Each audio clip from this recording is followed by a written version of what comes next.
Hello दोस्तों, मेरा नाम है ब्रजेश और मैं आप लोगों को पढ़ाऊंगा फिजिक्स।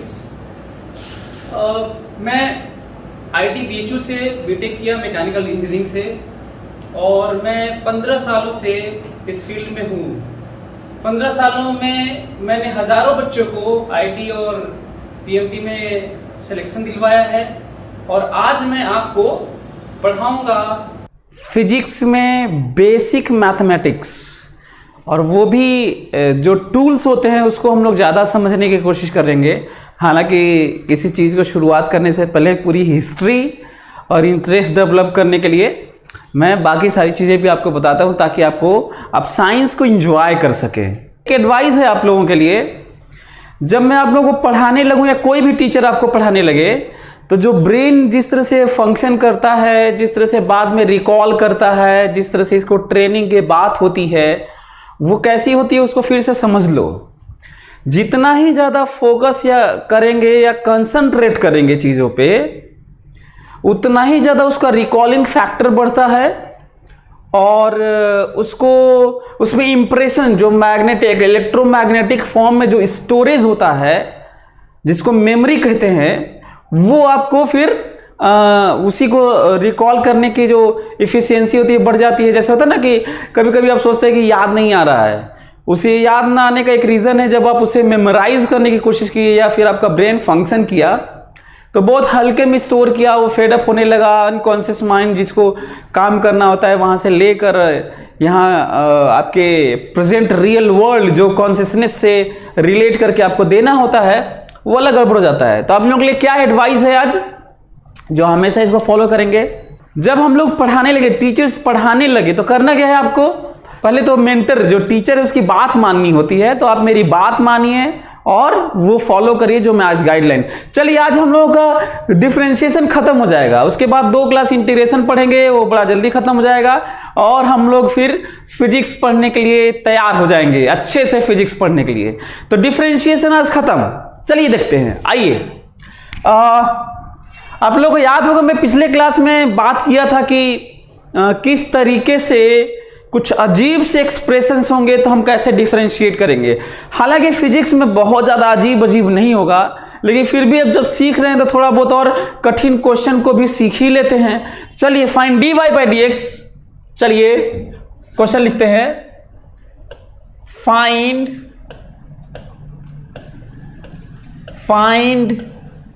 dy by dx। पहला y बराबर साइन x स्क्वायर, ठीक है, सभी लोग इसको करेंगे। दूसरा करेंगे y बराबर under root x square plus 4। तीसरा करेंगे y बराबर x by under root x square minus a square. मतलब इस तरह के हम लोगों में आएगा तो इसलिए हम आपको दे दिए। देखते हैं कितने लोग करते हैं।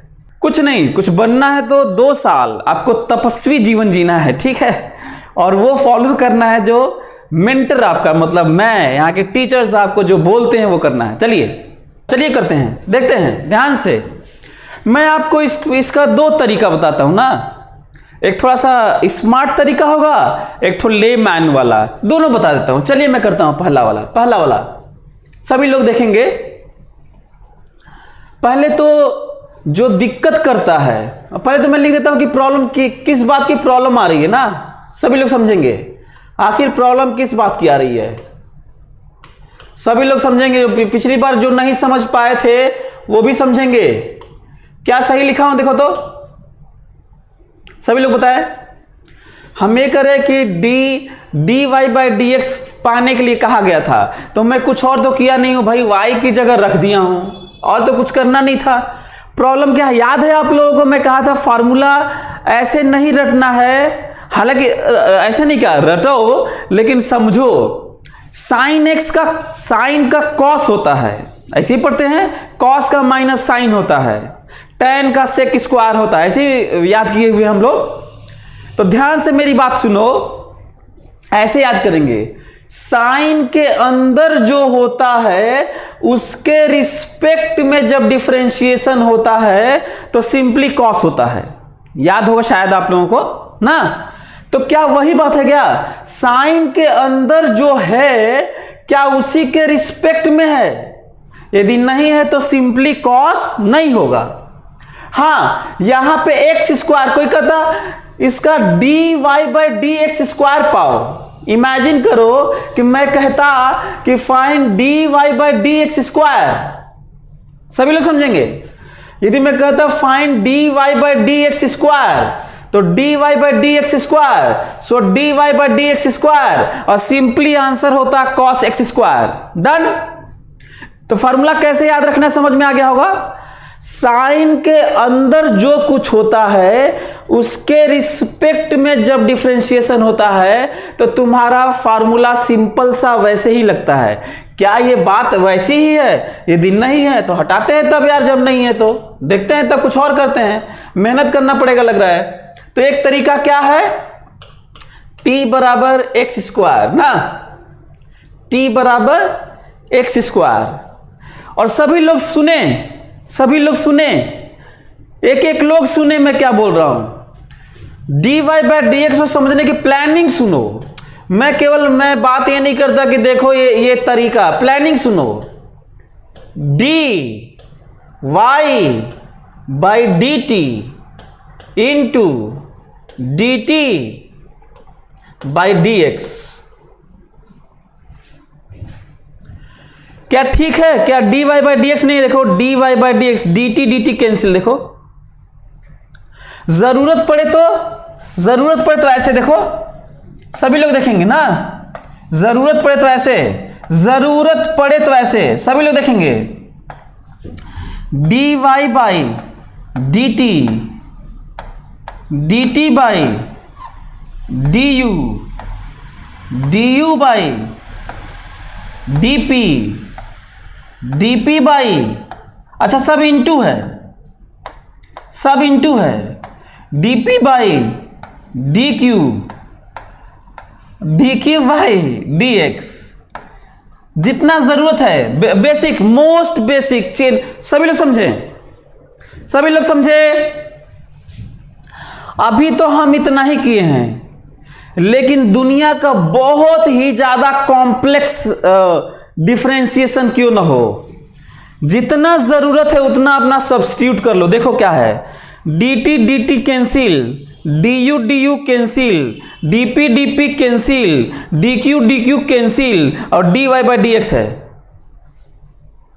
सभी लोग समझें, dy बाई डी एक्स है। लेकिन ऐसे करने से फायदा क्या होता है? मतलब जो मैथ्स के बच्चे पढ़ते हैं वो भी इस तरह का क्वेश्चन रेज नहीं करते, व्हाई, हाउ, व्हेन, है ना। ये बहुत जरूरी है, साइंस में बहुत जरूरी है। तो ये ऐसे क्यों करते हैं भाई? ऐसे इसलिए करते हैं ताकि जो फार्मूला हम लोग जानते हैं, जिसको डायरेक्ट अप्लाई करना है, वो तो कम ही जानते हैं ना। सबका फार्मूला तो ऐसा तो है नहीं कि इसका फार्मूला अलग से रटोगे, इसका अलग से रटोगे कि ये होता है तो ऐसा होता है, तब तो हर क्वेश्चन फार्मूला हो जाएगा। बोलो, तब तो हर क्वेश्चन फार्मूला हो जाएगा, क्योंकि अरबों क्वेश्चन है तो अरबों का आंसर रट लो, का तो फार्मूला है। तो कुछ लिमिटेड फार्मूला होते हैं, तो ऐसे करने से हम लोग फार्मूला लगा पाते हैं, नहीं तो फार्मूला लग नहीं पाता। तो यहां पे फिलहाल ये तो मैं जनरल बताया, लेकिन यहां पे जरूरत इतना कठिन नहीं है, इतनी कॉम्प्लेक्सिटी नहीं है कि हमें इतना करना पड़े, पर जरूरत पड़ेगा तो करेंगे। हालांकि फिजिक्स में जरूरत नहीं पड़ेगा, मैथ्स में पड़ता है। तो चलिए करते हैं। तो इसको हटाता हूं, तब चाहे यहीं पे बात कर लेते हैं। यहां पे चलिए सभी लोग देखेंगे, ये देखिए, एक एक लोग देखेंगे। चलिए ये देखते हैं, dy बाई डी एक्स, बोलो, यही इसी की बात हो रही थी। dy बाई डी एक्स, यहां पे देखो तो d साइन t यहां पे यहां पे यहां पे यहां पे ये वाला देखो तो dt ना,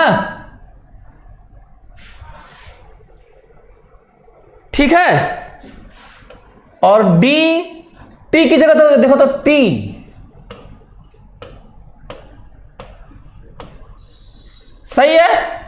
बताओ इसकी जगह, अब देखो साइन के अंदर टी है और डी के अंदर टी है, फार्मूला लगेगा, अब लगेगा तो ठीक है, लगेगा तो लिख देते हैं cos t। और इसका इसका बताओ क्या, ये जानते हो ना, बोलो 2x, आंसर है 2x cos t। लेकिन फाइनल आंसर नहीं है, ये उस टर्म में है जो हम लोग माने भी थे। दिक्कत किस बात की है, ये सब तो दिया गया था, कोई दिक्कत नहीं है, टी तो हम अपने से माने थे, सब्स्टिट्यूट करना होगा। एक बड़ा सा स्टेटमेंट आपके लिए है कि जब हम कोई चीज मानते हैं कोई पार्ट को, तो वैसे ही छोड़ते नहीं, उसकी जगह सब्स्टिट्यूट करते हैं, ठीक है। यही आंसर है, हो गया, ये यही पहले वाले का यही आंसर है 2x cos स्क्वायर। अब रही बात दूसरे प्रोसेस की, तो ये टी यू नहीं मानते हैं ना, थोड़ा छोटे में करते हैं, सभी लोग समझेंगे। ये पहले तो आप लोग लिख लीजिए, ये जनरल मेथड है, इसी का एक छोटा सा फॉर्म है। जब कम कॉम्प्लेक्स होगा, ये ज्यादा कॉम्प्लेक्स होगा, और क्यों करते हैं वो मैं बता चुका हूं। अब छोटा फॉर्म देखते हैं, सभी लोग देखेंगे छोटा फॉर्म ना, सभी लोग चलिए देखिए छोटा फॉर्म।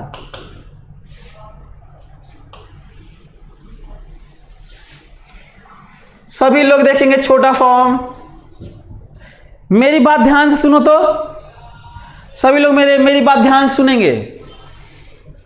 छोटा फॉर्म, मन में जो तुम फॉर्मूला लिखे हो, मन में जहां जहां एक्स है फॉर्मूले में, जो फॉर्मूला आप याद किए हैं, रूल नहीं, जो फॉर्मूला याद किए हो, तो उस फॉर्मूले में देखोगे ना तो एक्स ही एक्स है, साइन एक्स है, x to the power x to the power n है, टैन एक्स है, लॉग एक्स है, e to the power x है।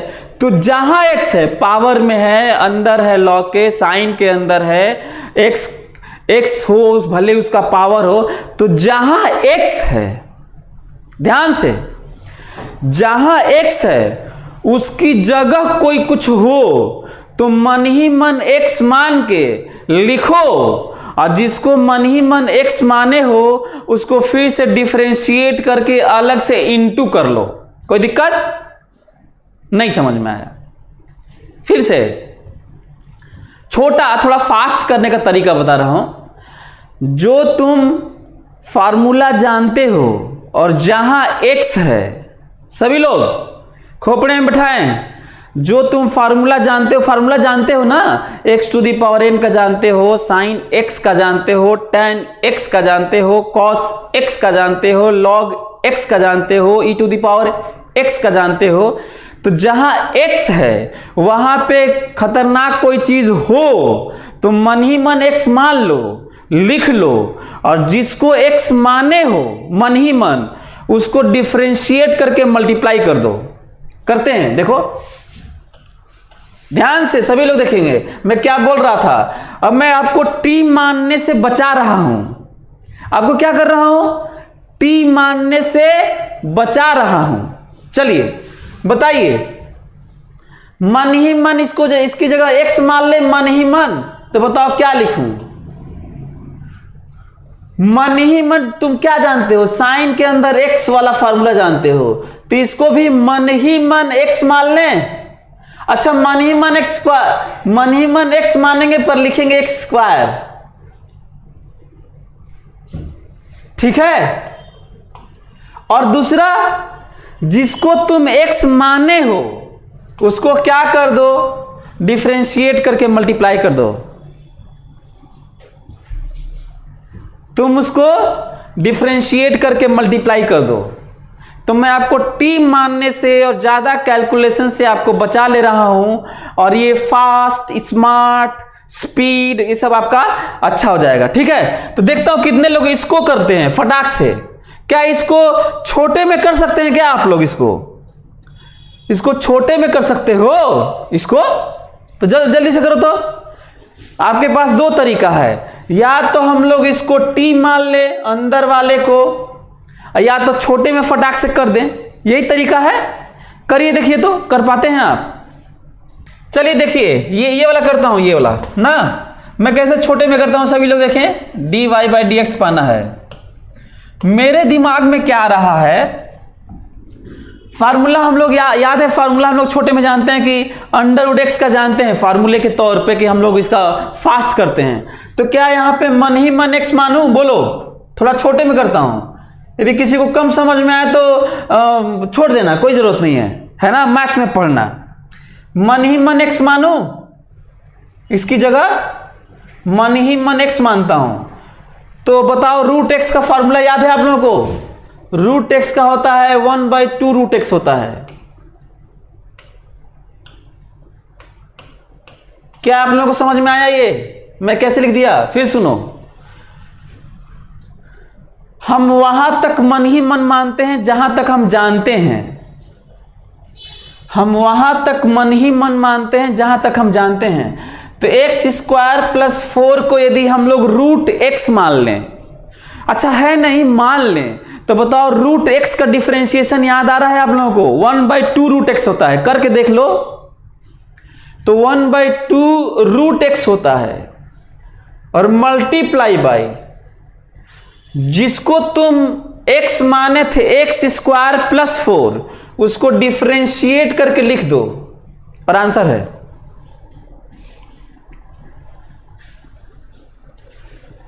2 कैंसिल, और इसका आंसर है x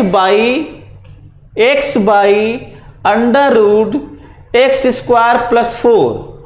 मान लो तुमको ऐसे नहीं आता ना, सभी लोग मेरी बात सुनेंगे। मान लो तुमको ये इतना फास्ट नहीं आता, तो तुम्हारे पास एक तरीका है, तुम चेन रूल अपनाओ और t बराबर एक्स स्क्वायर प्लस 4 करके लेमैन से करो। इसलिए मैं दोनों तरीका बताता हूं क्योंकि आप लोगों में से पढ़ने वाले हर तरह के बच्चे होते हैं, स्लो लर्नर होते हैं। अच्छा हाँ, स्लो लर्नर फास्ट लर्नर ऐसा नहीं कि कोई फास्ट लर्नर अच्छा होता है, स्लो लर्नर खराब होता है।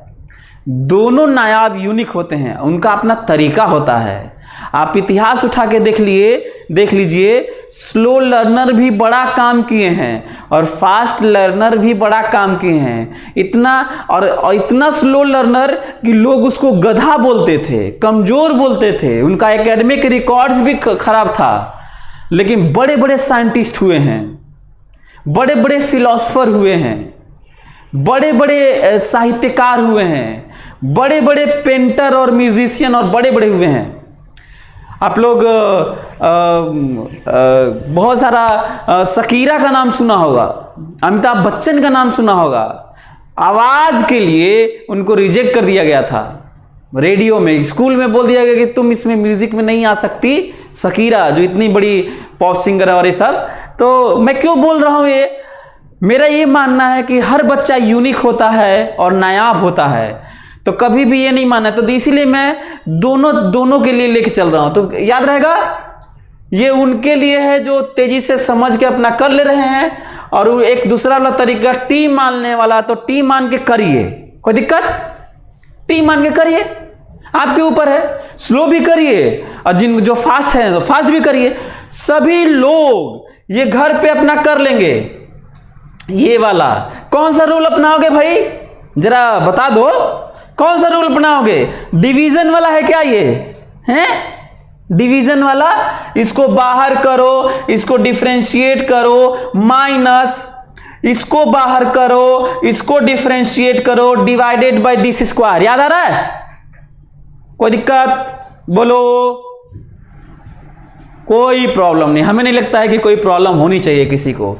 तो ये एक तरीका एक रहा जो आप लोगों को करना है। तो मैं मान के चल रहा हूं कि आप लोग ये जो जनरल तरीका था चाहे एक फास्ट वाला भी था, दोनों आप लोगों को समझ में आया होगा। तो एक आध दो बातें और कर लेते हैं और फिर इसके बाद हम लोगों का क्लास आज डिफरेंशिएशन खत्म। तो कुछ बातें कर लेते हैं और चलिए कुछ बातें और कर लेते हैं, थोड़ी बहुत बातें और हम लोग कर लेते हैं। अब थोड़ा फिजिक्स टाइप का देता हूं ना, ताकि आप लोगों को कुछ नया भी चीज पता चले हैं। चलिए थोड़ा फिजिक्स टाइप का देता हूं मैं आप लोगों को।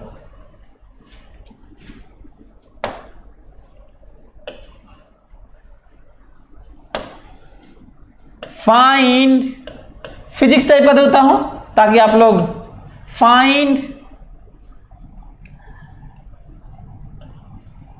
dx बाई dt ना, ठीक है। Find dx by dt। चलिए dx बाई dt पहला वाला x बराबर t स्क्वायर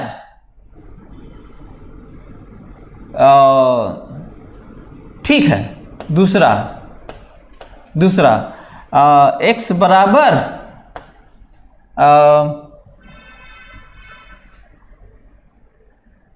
रूट v, ठीक है।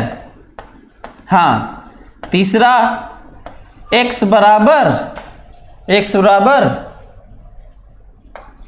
a cube minus a,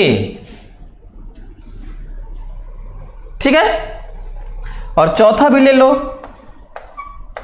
x बराबर x naught e to the power के v। थोड़ा फिजिक्स टाइप का है, थोड़ा फिजिक्स टाइप का, थोड़ा नया ना। अच्छा, इससे घबराना नहीं है, याद है सिंबल पे नहीं जाना है। याद है एक बार मैं बात किया था कि सिंबल पे नहीं, पूरे आपके अपने लाइफ में y और x की जगह आम और अमरूद मान लो। d आम बाय d अमरूद, d velocity bye d acceleration, d रुपया बाई d उम्र, d Brijesh by d Brijesh by d Aman, d anything bye d something, d anything bye d something. ऐसे चलिए करिए सभी लोग। अच्छा हाँ, ये सब यहाँ पे t वेरिएबल है, v वेरिएबल है, a वेरिएबल है और v वेरिएबल है, k और x नॉट कांस्टेंट है ना। मतलब सिंबल को आप लोगों को धीरे धीरे जान जाना चाहिए। यहाँ पे x टाइम रिलेशन है, position time, position velocity, position acceleration, position velocity. मैं जानबूझ के फिजिक्स वाला दिया हूं ताकि आपको ये ना लगता रहे कि मैं मैथ्स पढ़ा रहा हूं, मैं इसलिए दिया हूं, ठीक है। चलिए करता हूं, पहला वाला करता हूं। हमें लगता है कि पहले वाला करने की जरूरत नहीं है, dx बाई dt। तो देखो इसको t के रिस्पेक्ट में बल्कि लिख देता हूं, ज्यादा अच्छा होगा। x की जगह कुछ और नहीं, t स्क्वायर लिखना है और t के रिस्पेक्ट में ही डिफरेंशिएट करना है। पावर बगल में आएगा और पावर एक कम हो जाएगा और आंसर आएगा 2t। सही है। ये देखो यहां पे क्या प्रॉब्लम आ रही है, कहा गया है कि dx बाई dt बताइए। सभी लोग ये वाला देखेंगे नया, हमसे कहा गया है कि dx बाई dt बताइए। यहां पे देखो सभी लोग देखेंगे, कहा गया है कि dx बाई dt बताइए, तो लिख दिया dx बाई dt। और फिर कहा कि ये ddt ऑपरेटर, सभी लोग सुनेंगे कैसे पढ़ा जाता है। ddt of x, what is x? v to the power 1/2। बोलो किस बात की प्रॉब्लम है, जरा कोई बताएगा कि किस बात की प्रॉब्लम है? बोलो कोई हमको बताएगा कि किस बात की प्रॉब्लम है, किस बात की प्रॉब्लम है। सभी लोग सुनेंगे। जब v यहां होता और यहां भी v होता तब ना फार्मूला लगता तुम्हारा। बोलो सभी लोग दिमाग में बैठाएं सभी लोग। जब यहां v है जो तुम फार्मूला जानते हो, जो यहाँ पे पावर होता है, जिस क्वांटिटी का यहाँ पावर होता है, उसी के रिस्पेक्ट में ना, तो क्या v टू द पावर कुछ है और फार्मूला लगाओगे तो क्या यहाँ पर उसी रिस्पेक्ट में है, और यदि नहीं है तो बनाना पड़ेगा। तो देखो बनाता हूं, देखो कैसे बनाता हूं, देखो ये देखो बनाने का तरीका। अब बगल में देखो, ये देखो, अब तो ठीक है। यहां v है तो यहां भी v ही लिखा, लेकिन क्योंकि अपने से लिख नहीं सकते तो यहां लिखा, तो यहां भी लिख दिया, कैंसिल होके अब तो ठीक है। बोलो, यदि ठीक है तो बताओ अब तुम्हारे पास इसका फार्मूला है कि नहीं। अंडर रूट v का डिफरेंशिएशन 1/2√v होता है। फार्मूला सिंपल सा है, लगा लेना, लेकिन बगल में ये बैठा ही रह जाएगा और इससे अब छेड़छाड़ नहीं हो सकती, ऐसे ही रहेगा। ऐसे ही रहेगा। ये क्यों ऐसे ही रहेगा, यही आंसर है। क्यों ऐसे ही रहेगा? रीजन, हमको x v में दिया गया था और t के रिस्पेक्ट में पूछा गया था। तो जब भी कोई चीज किसी के टर्म में हो, पर किसी थर्ड के टर्म में डिफरेंशिएशन की बात हो, तो बगल में इस तरह की चीजें बैठी रहती हैं बगल में। बोलो, तो क्या आप लोग सीख गए क्या? अच्छा हाँ, तो इसको कैसे जल्दी करेंगे? हम लोग सिंपल सा फार्मूला सोच के आप बगल में dv/dt लिख दिया करेंगे। देखो बगल में यही वाला करेगा, ऊपर वाला वो जो वेरिएबल है वो वाला। तो क्या आप लोग ये वाला भी बता देंगे फटाक से? सभी लोग फटाक से बताएं।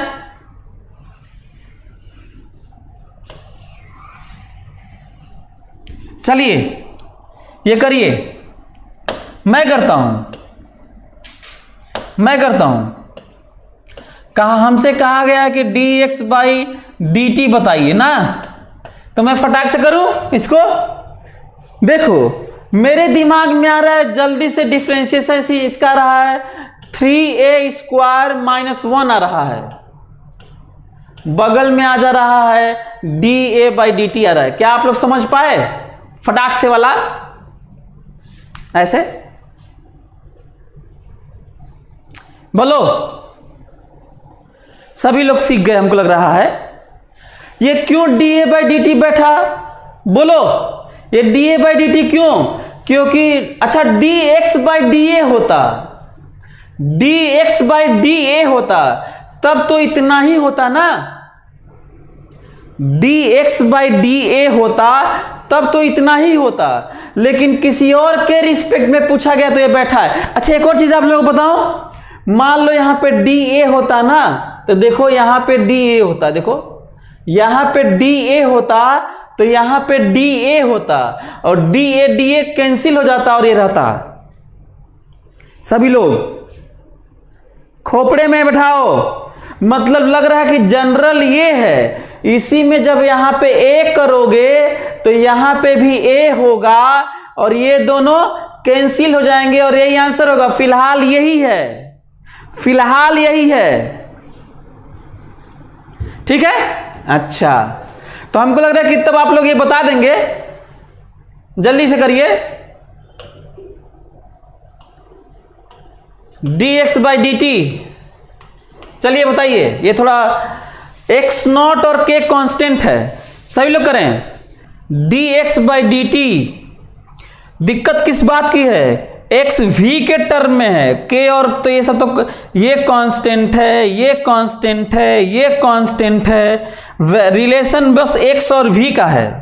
और घबराना, सिंबल से मत घबराना भाई। चलिए मैं करता हूं, सभी लोग देखेंगे। याद करो, रूल सारे याद करते हैं ना, इसमें सारा रूल है तो इसलिए याद करते हैं। सभी लोग देखेंगे। पहले तो ये कांस्टेंट है तो x0, हाँ, अच्छा, कैसे पता चला एक कांस्टेंट है? एक्स नॉट और ऐसे कुछ होता है ना, तो उसे कांस्टेंट ही की तरह ट्रीट किया जाता है, एक्स वेरिएबल होता है। कई बच्चे कहते हैं सर ये वाला वेरिएबल मान रहे हैं, ये वाला, तो ये दोनों अलग अलग, इसे जनरल कहते हैं, इसे स्पेसिफिक कांस्टेंट वैल्यू कहते हैं। सभी लोग समझें, इसे वेरिएबल कहते हैं और नॉट लग जाने पर हम लोग specific constant value at a moment, at a position, at a particular condition, situation मानते हैं ना। ठीक है, तो एक तो ये है कि इनटू में है तो ये लिख दिया। अब चलिए ध्यान से, मेरे दिमाग में आ रहा है कि ई टू द पावर में जब होता है एक्स, उसी की जगह कोई दिक्कत है, तो मैं मन ही मन एक्स मान लेता हूं। तब इसको कहा था ना कि मन ही मन मान लेना। तो बताओ e to the power x का differentiation e to the power x ही होता है कि नहीं? सभी लोग ई टू दी पावर मन ही मन यहां पे एक्स मान लो। अच्छा, कैसे, कहां मन ही मन मानना है, याद है आप लोगों को? मैं ये कहा था कि जहां जहां एक्स होता है फार्मूले में, वहां पर कितना भी बड़ा एक्सप्रेशन लिखा हो, मन ही मन एक्स मान लो। तो ई टू दी पावर एक्स का फार्मूला जानते हो, ई टू दी पावर एक्स होता है, और मन ही मन एक्स मानो पर लिखो वही वाला। बोलो, अब बताओ, तुम्हारे एक्स की जगह, तुम्हारे सोच में एक्स की जगह लीनियर है क्या? देखो तो, तुम्हारे एक्स में एक्स की जगह लीनियर है, तो जो इनटू मल्टीप्लाई है वो यहां भी दिखता है। याद आ रहा है पिछले वाला क्लास का? तुम्हारे मन ही मन वाले एक्स का, एक्स की जगह यदि लीनियर है तो कुछ और नहीं होता, कांस्टेंट मल्टीप्लाई वाला बाहर प्रोडक्ट में भी दिखता है। अब बाकी कोई दिक्कत नहीं होता है, बस दिक्कत अब ये है कि यहां पे हमें मजबूरी में dv/dt भी लिखना पड़ेगा, और यही आंसर है। बस यही आंसर है जो दिख रहा है ना, यही आंसर है। हाँ, अब जो स्लो लर्नर हैं, वो क्या करें? काम करो, यहां पे तुम मान लो P, मान लो इसको P, और आगे बढ़ो। क्या करोगे? अब यही है तरीका, और कोई तो तरीका नहीं है।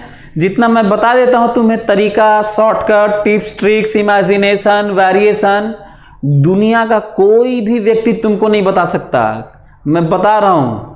हाँ, ये हो सकता है कि मैं बेसिक मैथ्स के नाम पर कुछ ज़्यादा मैथ्स पढ़ा दे रहा हूँ, ये हो सकता है। ठीक है, तो वो तो मैं अपने आगे का एडवांस को सोच के और एम्स, पीएमटी में एम्स को सोच के इस तरह की बात करने लग रहा हूं, क्योंकि मेरा मकसद होता है बेसिक से लेकर, सभी लोग समझेंगे इसको, बेसिक से लेकर हाईएस्ट लेवल तक मैं उस बच्चे के लिए पढ़ाना चाहता हूं जो आईटी में टॉप 10 में आए और एम्स भी निकाले पीएमटी वाला, और मैं उसके लिए भी पढ़ाता हूँ जो बहुत ज़्यादा तेज़ी से नहीं सीख पाता और कम पे ही वो आईटी में 3-4 हज़ार पर रैंक पाना चाहता है और नीट निकालना चाहता है 2-3 हज़ार रैंक से, तो दोनों के लिए पढ़ाता हूँ। तो जिन बच्चों को लगता है कि ज़्यादा हो रहा है वो कम पे ही अपना खुश रहें, ये बहुत ज़रूरी है। ठीक है, चलिए फिर से बता देता हूं। देखो, हमसे पूछा गया था, ये देखो x v के टर्म में है, तो जिसके टर्म में होता है, जिस फॉर्म में होता है, वही जब यहां फॉर्म होता है तो बगल में कुछ नहीं होता है। यदि किसी और के टर्म में पूछा जाए, देखो x v के फॉर्म में है, अब पूछा जा रहा है dx/dv नहीं पूछा जा रहा है। dx/dv पूछा जाता तब तो ये नहीं होता, तब तो dv/dt नहीं होता, लेकिन हो क्या रहा है, कहा जा रहा है कि dx/dt बताओ, dx/dv नहीं, dx/dt बताओ। तो बाकी सब वैसे ही करोगे, बगल में dv/dt बैठ गया। जो पढ़ता है ना वो सफल होता है, इस इंटेंशन के साथ। उसके सामने खाना पीना आ गया, नहीं खाए, इतना एंजॉय करे, सबको बोल दे घर में कि आप हमें डिस्टर्ब नहीं करेंगे, और इस क्लास के लिए वेट करे कि हमें आज कुछ सीखना है, पढ़ना है, टाइम आने वाला है, आज हम कुछ सीखेंगे, आज अपने नया दिन जिएंगे, इस ब्यूटीफुल बनाएंगे। जो इस तरह की जिंदगी जीता है ना वही सफल होता है। तो आप इतना फोकस होके एंजॉय करो, मजे लो इसका कि न किसी का चैट पढ़ो, आप लोनली फील करो, आप हैं और मैं हूं, बस ये करना है। तो हम लोग कुछ अंतिम बात और मैं दे देता हूं, आप लोग करके कर दीजिएगा। चलिए, फाइंड, सभी लोग करें तो जरा देखता हूं कि कर पाते हैं आप लोग। सभी लोग करेंगे? हाँ, क्वेश्चन देखता हूं कि कर पाते हैं कि नहीं। फाइंड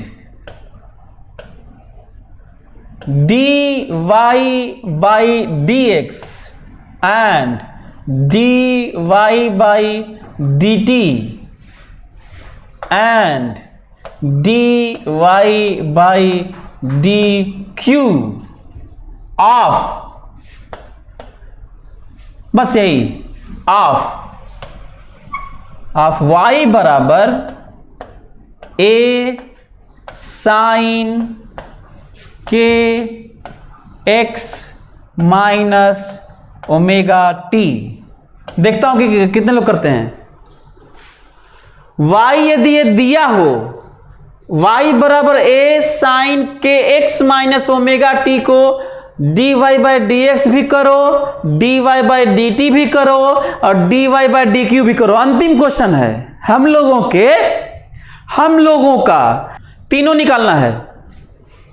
फिजिक्स टाइप की बातें हो रही हैं, इस तरह की बातें आपको वेव्स में, एलसी ऑसिलेशन में, लाइट में, फोटोमेट्री में, मॉडर्न में, एसी करंट में, एसएचएम में देखने को मिल जाएगा। मतलब कितना फिजिक्स के चैप्टर में आएगा सोचो, है? तो सीख लेते हैं अभी। तीन तो बताना है भाई, तीन तो पाना है। dy बाई डी एक्स भी पाना है, dy बाई डी टी भी पाना है, dy बाई डी क्यू भी पाना है। तीनों डन हो गया तो बताओ। चलिए मैं करता हूं, सभी लोग देखेंगे, सभी लोग। मैं dy बाई डी एक्स पा रहा हूं और डायरेक्ट लिखने जा रहा हूं, सभी लोग समझेंगे। मेरे दिमाग में आ रहा है, अब फाइनल है, अंतिम है सीखने का अंतिम चांस, क्योंकि इसके बाद खत्म, अब नहीं पढ़ाऊंगा। डिफरेंशिएशन खत्म। डिफरेंशिएशन के एप्लीकेशन के नाम पे मैक्सिमम मिनिमम थोड़ा समझाने वाला हूं आज, सभी लोग सीखें। मेरे दिमाग में आ रहा है कि भाई ए तो ए ही रहता है, चलो ठीक है। कांस्टेंट रहता है तो ठीक है। दूसरा, साइन एक्स का, जिनको नहीं समझ में आ रहा है ना, उनके लिए एक बात कहा था कि घबराओ मत, छोड़ दो, नहीं समझ में आ रहा है तो बस देखते रहो। और ये इतना ज़रूरत फिजिक्स में नहीं है, क्योंकि मैं कुछ मैथ्स की तरह भी पढ़ा दे रहा हूं ना, ठीक है? तो इसलिए भी जो मैथ्स के हैं वो मैथ्स में अपना खूब प्रैक्टिस कर लेंगे बाद में। जो बायो के हैं उतना ज़रूरत ही नहीं है, ठीक है? कोई दिक्कत? इससे ये नहीं हो जाएगा कि मैं समझा नहीं पाता। यदि मैं नहीं समझा पाऊं किसी चीज को, गारंटी दे रहा हूं दुनिया का कोई भी व्यक्ति उससे ज्यादा एक्सप्लेन नहीं कर सकता। पढ़ाना छोड़ दूंगा, मैं बता रहा हूं। चलिए देखिए, साइन के ए तो ए रहेगा, ठीक है, ओके। मेरे दिमाग में आ रहा है कि मैं तो साइन एक्स का जानता हूं, मैं फार्मूला साइन एक्स का जानता हूं, तो मन ही मन मैं एक्स मानूंगा। मन ही मन में क्या मानूंगा? एक्स मानूंगा।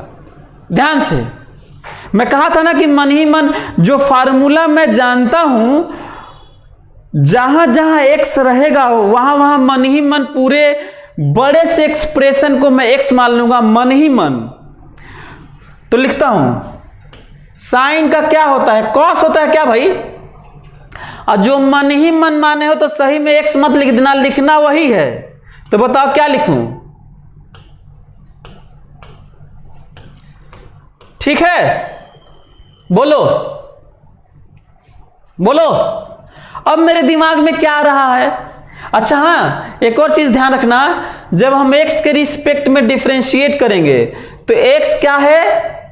वेरिएबल है, और बाकी सब क्या है? k कांस्टेंट है, ओमेगा कांस्टेंट है, t कांस्टेंट है और a कांस्टेंट है। t भी कांस्टेंट है, जो कि नहीं होता है। मतलब हम एक ही के रिस्पेक्ट में डिफरेंशिएट करेंगे। ये भी एक पॉइंट है, समझो समझो। तो करते हैं। तो मेरे दिमाग में क्या आ रहा है कि मैं इसकी जगह x माना तो साइन x का cos x तो लिख दिया वैसे ही, भाई x तो नहीं लिखूंगा, मैं तो माना था ना, तो लिख दिया। अब मेरे दिमाग में क्या आ रहा है, ये बड़ा अजीब सा होता ये, तो मैं डिफरेंशिएट करके मल्टीप्लाई करता, लेकिन लीनियर है, लीनियर है। याद है आप लोगों को, लीनियर होता है तो क्या होता है, x की जगह x के फॉर्म में ही लीनियर हो ऐसे। तो जो x वेरिएबल होता है ना, x वेरिएबल होता है, उसके साथ में जो कांस्टेंट होता है, बाकी नहीं, x के साथ में जो कांस्टेंट होता है वो बाहर भी दिखता है। कोई दिक्कत? वो कहां भी दिखता है, बाहर भी दिखता है। जो x के साथ होता है, x के साथ जो कांस्टेंट होता है वही केवल बाहर दिखता है।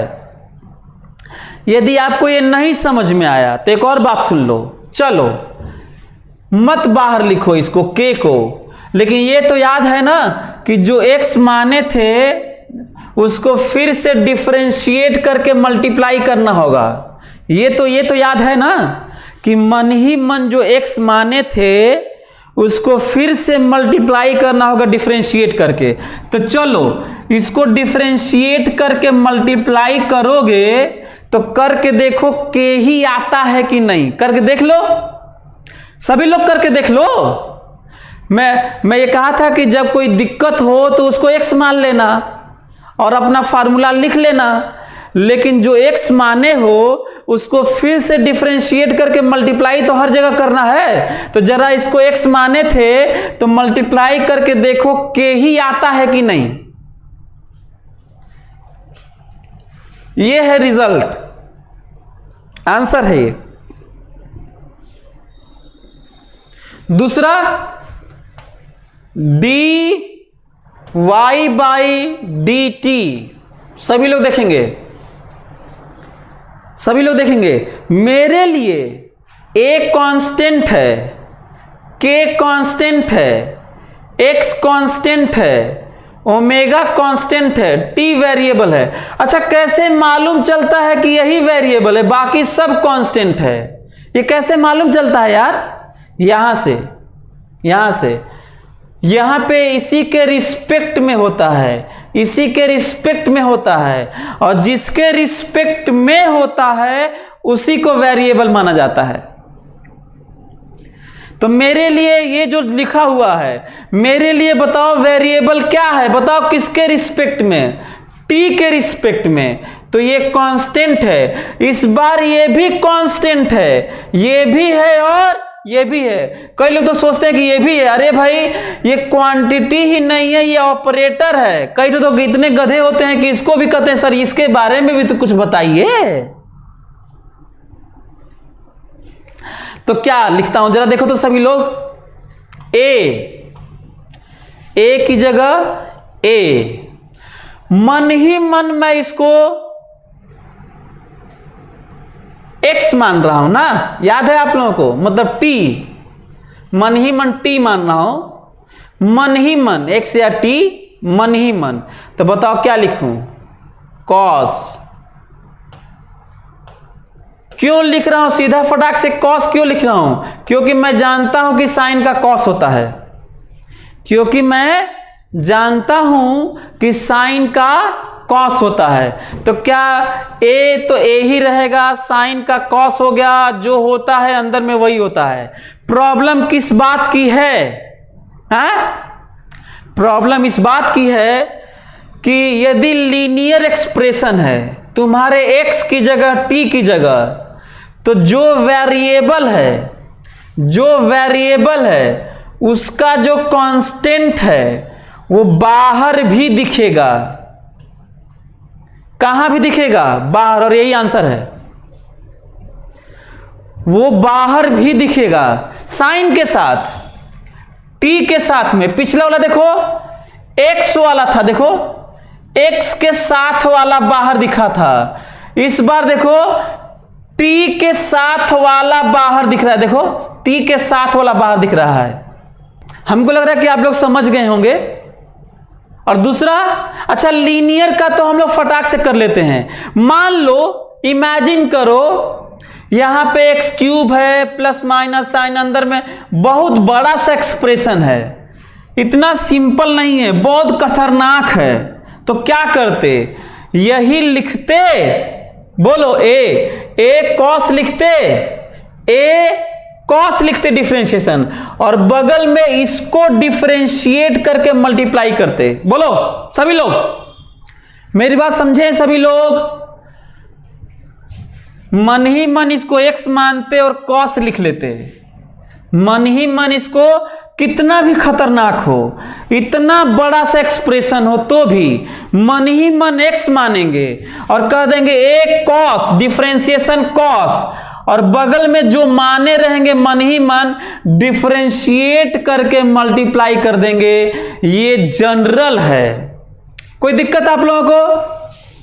और जो बगल में जो बगल में डिफरेंशिएट करके कॉस के बाद भी जो बगल में डिफरेंशिएट करके मल्टीप्लाई करते हैं, उसी के कारण के और माइनस ओमेगा आया है।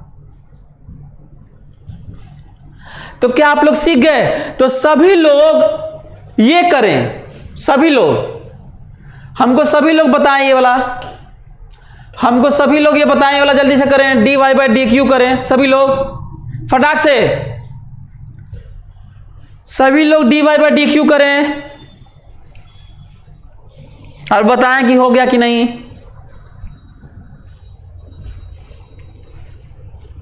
सभी लोग dy बाई डी क्यू करें और हमको बताएं कि हो गया कि नहीं। कम ऑन फास्ट, सबके लिए एडवाइस है, यदि एक वेरिएबल है तो बाकी सबको कांस्टेंट मानो, है ना। और मान लो उसमें से कोई भी वेरिएबल नहीं, तो अब ऐसा भी नहीं कि कोई भी वेरिएबल नहीं है, ऐसा भी नहीं करना, जीरो नहीं। सभी लोग देखें, लिखता हूं मैं, हमको कहा गया है कि dy बाई डी क्यू बताइए ना, सभी लोग देखेंगे। अरे यार ये यही मिट गया क्या?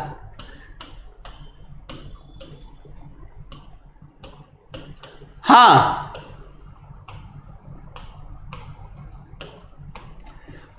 मेरी बात सभी लोग ध्यान से सुनेंगे। हमको कहा गया है कि dy बाई डी क्यू बताइए ना। प्रॉब्लम किस बात की आ रही है?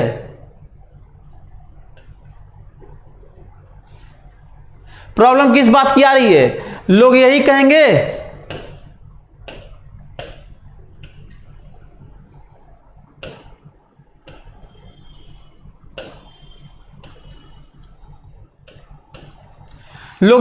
कि ऐसा है सर कि आप तो कहे थे कि केवल यही वेरिएबल होता है, ये कांस्टेंट है, ये कांस्टेंट है, ये कांस्टेंट है, ये कांस्टेंट है, ये कांस्टेंट है, सब कांस्टेंट है, क्यों ही तो केवल वेरिएबल है। तो अब हम लोग ऐसा नहीं करेंगे, थोड़ा नया चीज हो गया है ना। क्या क्यों नहीं करेंगे? जब x के रिस्पेक्ट में तो ये वेरिएबल, ये कांस्टेंट, जब t के रिस्पेक्ट में तो ये कांस्टेंट, लेकिन किसी और के रिस्पेक्ट में तो ऐसा मत करना कि इन सबको ही कह देना कि ये कांस्टेंट ही कांस्टेंट है, ये नहीं करना है। थोड़ा सा अलग टाइप का लग रहा है, क्योंकि सच में पोजीशन और टाइम चीजें बदलती हैं तो वो सब कांस्टेंट नहीं होता। फिलहाल जबकि पीछे हम लोग माने थे, तो यहाँ पे सबको कांस्टेंट मान के नहीं, बल्कि क्या करना है, मन ही मन अभी भी इसको x मानो, ठीक है। मन ही मन इसको x फिर से मानते हैं और लिखते हैं a cos, ध्यान से, a cos kx minus omega t, सही है। ये मन ही मन, ध्यान से सभी लोग देखेंगे, इंटू डी के एक्स माइनस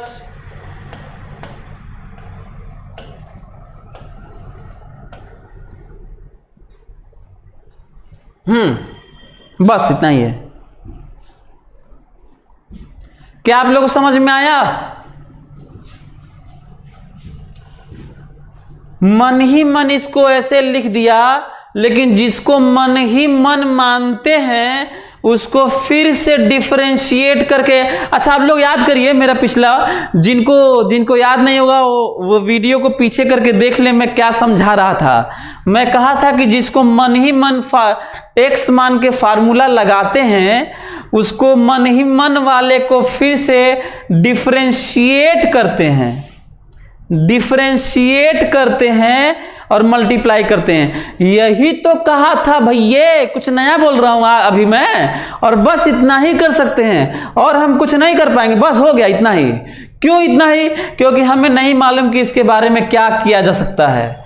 कहिए तो थोड़ा सा और आगे बढ़ जाएं, यदि आप लोग अलाउ करें मैथ्स की तरह। तो मैं यही तो समझा रहा हूं कि जीरो क्यों नहीं होगा, क्योंकि जब एक भी वेरिएबल ना हो तो बाकी सारे वेरिएबल को भी कांस्टेंट मानने से काम नहीं होगा, बल्कि हमें कुछ और लिखना पड़ता है। हाँ, जब एक वेरिएबल मिल जाएगा तो बाकी चीजों को हम लोग कांस्टेंट मान के करते हैं, है ना, जनरली। ध्यान से सभी लोग फिर से सुने मेरी बात, ध्यान सुनो, बहुत कठिन चीज बता रहा हूं भाई।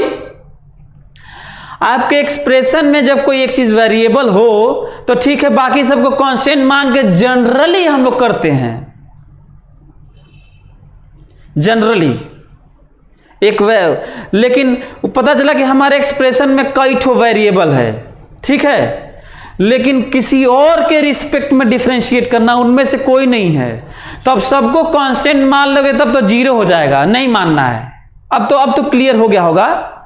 चलो तो थोड़ा सा और आगे बढ़ जाए मैथ की तरह, यदि आप अलाउ करें तो। आप लोग जो लिखने जा रहा हूं मैं खुद ही डरा हुआ हूं यार, जो मैं लिखने जा रहा हूं मैं खुद ही डरा हुआ हूं। इसको अलग से डिफरेंशिएट करता हूं। देखो तो ये के बाहर हुआ, अलग अलग डिफरेंशिएट करते हैं। याद है रूल? याद है?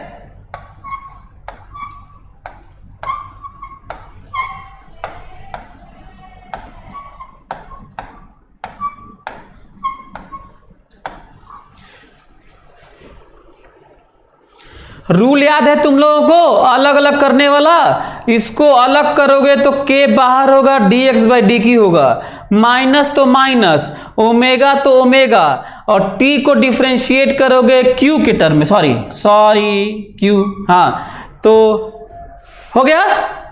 थोड़ा सा ये थोड़ा सा अलग है ना।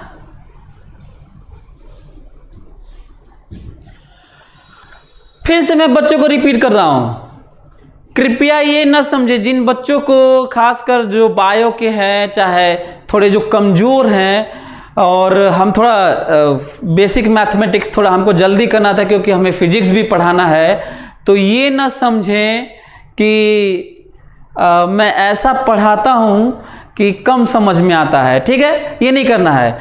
जिनको नहीं समझ में आया ये सारी बातें जो मैथ्स की तरह ज़्यादा थी, एक बुरा सपना मान के भूल जाना। मानो कि एक सपना देख रहे थे, भूल जाओ। वास्तविकता फिर से आने वाली है आगे जब फिजिक्स पढ़ेंगे, और इतने इंटरेस्टिंग तरीके से, इतने मज़ेदार ढंग से मैं आप लोगों को बताऊंगा, बड़ा मज़ा आएगा। तो अभी नहीं, ठीक है, कोई ये नहीं कि ये पता नहीं क्या पढ़ा दिया गया, कुछ नहीं समझ में आया, साइंस ये होता है क्या, तो कोई बात नहीं। हमको लग रहा है कि आप लोग थोड़ा समझे होंगे, ये कुछ ज़्यादा मैथमेटिकल एक्सप्रेशन हो गया है, तो ये डरावना वैसे लग भी रहा है। मैं तो कहता हूँ कि किसी साइंस जो स्टार्ट करने वाला हो इसको दिखा दिया जाए, ये तो मैं बता रहा हूँ वहाँ बेहोश हो जाएगा वो, और हो सकता है वो साइंस छोड़ देगा। ये जो लिखा हुआ है, ये जो सामने लिखा हुआ है, वो साइंस को छोड़ के आर्ट, हिस्ट्री, पेंटिंग, स्केचिंग कुछ भी ले लेगा, लेकिन साइंस तो नहीं लेगा वो, है ना। लेकिन हालांकि मैं ट्राई किया कि आप लोग आसानी से समझे। तो चलिए आगे बात करते हैं। अब अंतिम बात है, बस हो गया डिफरेंशिएशन। अंतिम बात है अब मैक्सिमा मिनिमा, जो दुनिया में सबसे बड़े स्केल का, थोड़ा हल्का सा डरावना और आने वाला है, उसके बाद खत्म आज के बाद। इसके बाद हम लोग इंटीग्रेशन पढ़ लेंगे, 2 क्लास और हो जाएगा। तो सो चलिए मैं क्या बोलता हूं आपसे, सभी लोग ध्यान से सुनेंगे मेरी बात। मैक्सिमा मिनिमा बहुत इंपॉर्टेंट चैप्टर, मतलब बहुत सारी चीजें फिजिक्स की कठिन जिसे कही जाएंगी, साइंस की, नेचर की, फिजिक्स की, फेनोमेना की जो कठिन चीजें कही जाएंगी न्यूमेरिकल के तौर पर, जब कोई पूछेगा कि मैक्सिमम वेलोसिटी बताइए, मैक्सिमम करंट बताइए, मैक्सिमम फोर्स बताइए, मिनिमम बताइए, मिनिमम एक्सेलरेशन बताइए, मिनिमम पोजीशन बताइए, मिनिमम मैक्सिमम बताइए, पता नहीं चलेगा। और ऐसे क्वेश्चन को बहुत कठिन माना जाता है, मतलब किसी किताब को सबसे कठिन माना गया है अभी तक, तो वही किताबों को माना गया है जिसमें डिफरेंशिएशन इंटीग्रेशन इन्वॉल्व है फिजिक्स में, उन किताबों को कठिन माना गया है, न्यूमेरिकल को कठिन माना गया है, एग्जाम में आए हुए क्वेश्चन को कठिन माना गया है, उस एग्जाम को कठिन माना गया है जिसमें डिफरेंशिएशन इंटीग्रेशन आते हैं, और वो करके क्या पाना होता है वो धीरे धीरे फिजिक्स में पता चल जाएगा। तो हम लोग क्या करना है, मैक्सिमम मिनिमम भी डिफरेंशिएशन से ही आता है, उसको सीख लेते हैं। चलिए देखते हैं, सभी लोग पढ़ते हैं ध्यान से और फोकस होके पढ़ेंगे, सभी लोग एक बिल्कुल फोकस होके पढ़ेंगे। To find local maxima and minima, to find local maxima and minima, सभी लोग to find local maxima and minima, सभी लोग ध्यान से। तो हम लोग करेंगे क्या, तो सभी लोग देखेंगे, एक एक लोग देखेंगे, मेरी बात को समझेंगे की कोशिश करेंगे। बहुत टीचर्स तो बताते ही नहीं कि डिफरेंशिएट क्यों करते हैं, लेकिन हम आज आपको बताने जा रहे हैं कि डिफरेंशिएट क्यों करते हैं, ठीक है। हाँ, सभी लोग समझेंगे कि डिफरेंशिएट क्यों करते हैं, सभी लोग जरा देखो तो स्लोप किसे कहते हैं, मैं पढ़ा चुका हूं। ये स्लोप है, ये स्लोप है, ये स्लोप है, स्लोप देखो प्लस है, ये स्लोप, ये जो स्लोप है ना यहां पे स्लोप क्या है, जीरो है, dy by d x zero है। यहां पे भी tangent slope dy by d x zero है, यहां पर dy by d x zero है, यहां पर dy by d x zero है, और यहां पर dy by d x zero है। जो टीचर्स पढ़ाते हैं वो बताते नहीं है कि क्यों करते हैं हम लोग डिफरेंशिएट, मैं आज आपको समझा रहा हूं। लोकल मैक्सिमम मिनिमा किसे कहते हैं, जरा फोटो में देखो तो। लोकल मतलब आस पास, अड़ोस पड़ोस में, लोकल मतलब अड़ोस पड़ोस में, लोकल मतलब आस पास। तो देखो तो यदि कोई ऐसे हो रहा होगा, ऐसे, तो देखो बीच यहां पर मैक्सिमा है, देखो, और जब ऐसे हो रहा होगा तो, जब ऐसे हो रहा होगा, ऐसे, तो लोकल मिनिमम हो रहा होगा, इधर भी ज्यादा है और इधर भी ज्यादा है, यहीं पे तो कम है यार मिनिमम। तो आसपास में यहां पर आसपास में मैक्सिमम है और यहां पे आसपास में मिनिमम है, आसपास में मैक्सिमम है और आसपास में मिनिमम है।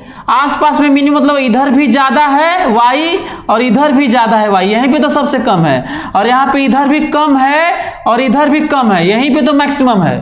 तो क्या लोकल मैक्सिमम मिनिमम समझ में आया?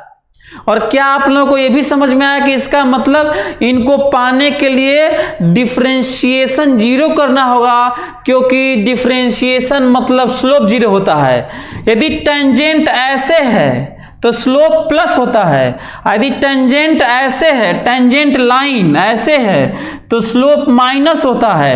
यदि टेंजेंट ऐसे है तो स्लोप 0 होता है। तो आप लोग ये समझ में आया कि कहीं पे फिजिक्स में current, field, velocity, position, force, impulse, torque, कुछ भी मैक्सिमम मिनिमम पाने के लिए उसके फंक्शन को डिफरेंशिएट करके 0 करेंगे। क्या ये बात समझ में आई आप लोगों को? क्यों 0 करेंगे? क्योंकि 0 होता है भाई लोकल मैक्सिमा मिनिमा पर, 0 होता है तो करेंगे, अब होता है तो करेंगे।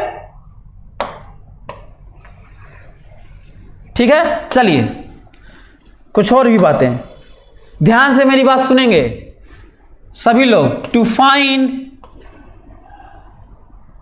तो क्या करना होगा इसके लिए dy by d x 0, dy by d x 0 करना है, 0। मान लिया it is dy by it is at x बराबर x0। ये क्यों करते हैं मैं बता चुका हूं, लेकिन मान लेते हैं कि ये सॉल्व किया गया तो x बराबर x0 पर आया। एक एक लोग मेरी बात समझेंगे, सभी लोग। कठिन चीज बता रहा हूं, हालांकि फिर से इसका एप्लीकेशन देखेंगे तो और ज्यादा समझ में आ जाएगा। इट इज एट x बराबर x0। ठीक है, दिक्कत किस बात की, जरा फोटो देखो तो।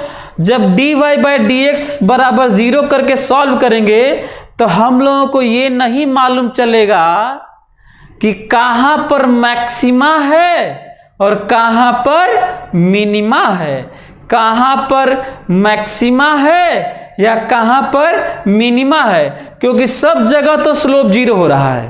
और स्लोप मतलब dy by d x, slope मतलब dy बाई डी एक्स 0, पता नहीं चल रहा है कि कहां पर है। ध्यान से सभी लोग, अब हम लोग को डबल डिफरेंशिएट करना होगा। सभी लोग सुनेंगे। इफ, सभी लोग सुनेंगे। If d2 y by dx2 at x0 d2y by dx2 at x0 greater than 0,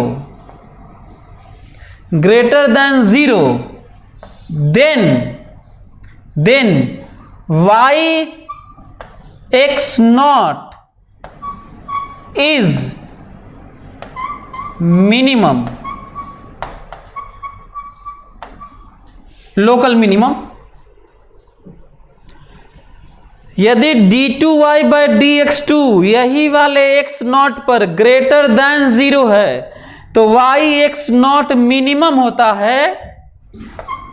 यदि d2y by dx2 at x0 less than 0 होता है तो जो y x0 होता है वो मैक्सिमम होता है, लोकल मैक्सिमम होता है। फिजिक्स में मैं मैक्सिमम कर रहा हूं, वैसे मैथ्स में भी इसे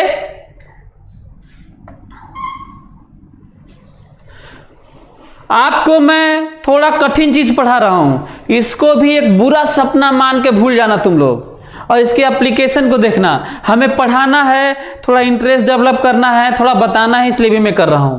अब क्वेश्चन उठता है कि ऐसा क्यों होता है, तो ये मैथमेटिक्स का एक फॉर्म है जो हम लोग चेक करते हैं। लेकिन खुशखबरी सुनो, भले ही मैं मैथ्स को डिटेल ही बता दिया, मैं तुम लोगों को मैथ्स में डिटेल बता दिया, डिटेल, पर हम लोगों को ये सब करने की जरूरत फिजिक्स में कहीं नहीं पड़ेगी। खुशखबरी है आपके लिए, सभी लोग खुशखबरी को पाएं अपने दिमाग में। फिजिक्स में हमें कहीं जरूरत नहीं पड़ेगी। खुशखबरी, बड़ी खुशखबरी है आपके लिए। ये मैथ्स के लिए मैं बता दिया, हमको बस इतना ही करना होगा और हम लोग देखेंगे।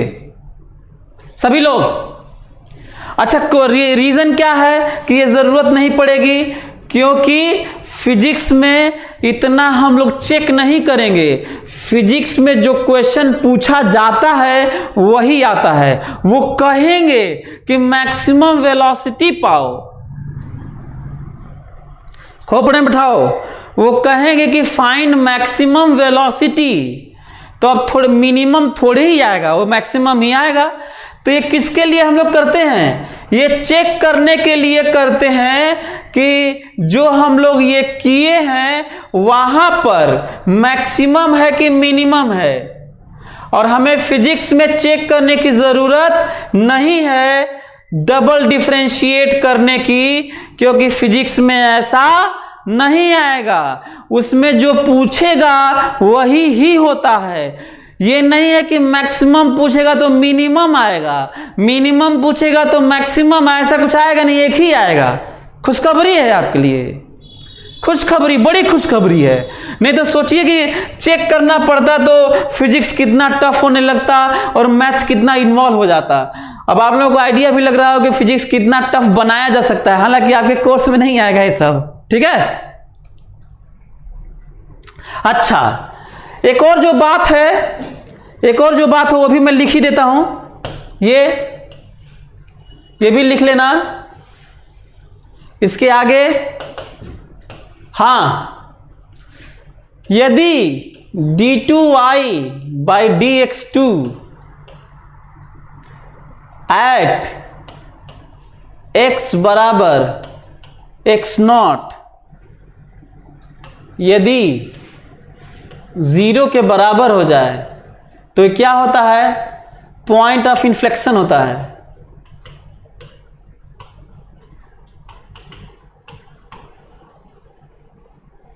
ठीक है। वैसे इतना सारा जानने की फिर से न ये जानने की जरूरत है, न ये जानने की जरूरत है, न ये जानने की जरूरत है,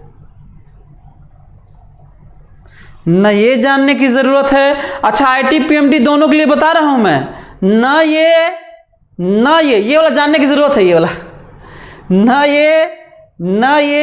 न ये तो मैं आपको बताना चाहता कि मैथ्स मैं कितना जानता हूं और कहीं पे फिजिक्स सही में बहुत कठिन आ जाएगा, जहां पे सही में डील करना पड़े। मैं टॉपर जैसा होता ना कि टॉप 10 रैंक के लिए आपको ये भी जानना पड़ेगा, क्योंकि फिजिक्स में कुछ बातें ऐसी आएंगी जो बहुत ही ज्यादा कठिन हो जाएंगी, उसको भी आप अटेम्प्ट कर लें, इसलिए पढ़ा दिया।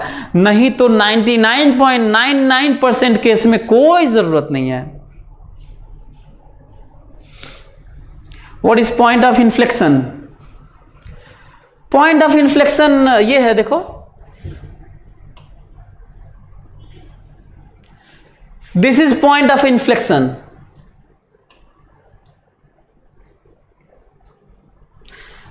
This is point of inflection, या फिर this is point of inflection. Hold कर जाए थोड़ा, लिटिल बिट होल्डिंग।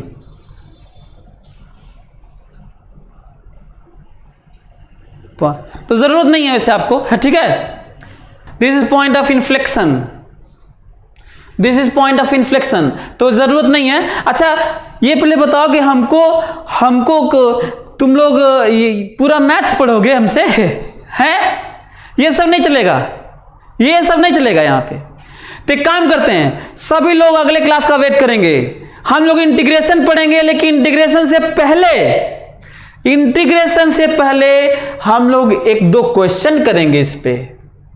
आप लोग लेकिन नोट्स में बना लो, हम लोग 1-2 क्वेश्चन करेंगे इस पे।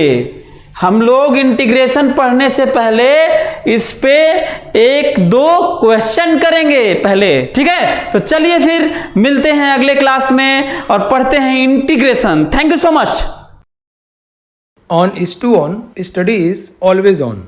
कॉन्सेप्ट्स के बेहतर रियलाइजेशन के लिए IS2ON पर बने रहिए।